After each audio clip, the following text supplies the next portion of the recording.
进前迄个丹纳斯洪台，都甲西南部损断甲真严重。国民党嘛提出着重建条例，就伫今仔日进行协商。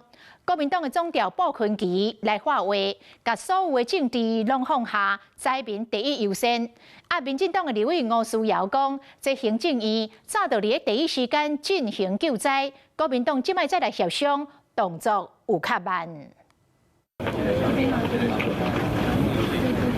亲身路南是在咸水在前，行政院长杜英泰随去分高南在后复原前进指挥所，只是对执政党救灾速度在也认为也无够紧。国民党立院党团嘛要求行政院提出丹纳斯洪台灾后重建特别条例草案，今仔日就交付党团协商，那也嘛发声力行，千万唔通动法案。也希望执政党能够一起大家同心，赶快来通过相关的决议。更希望行政院下个礼拜就能够提出相关的这个救灾条例。我想把所有的政治都放下，好不好？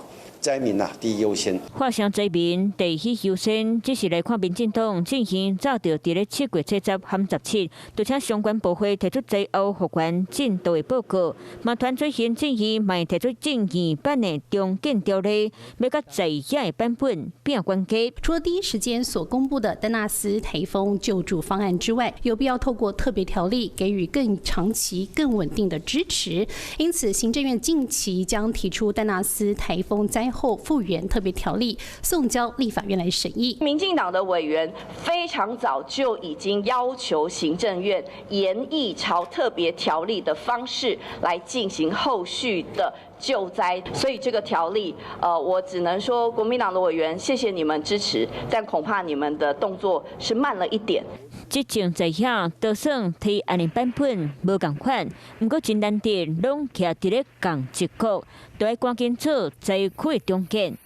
Hello， 我是蒋欣梅，想要抢先掌握最及时的新闻资讯吗？赶快订阅、按赞、开启小铃铛，锁定华视新闻 YouTube 频道。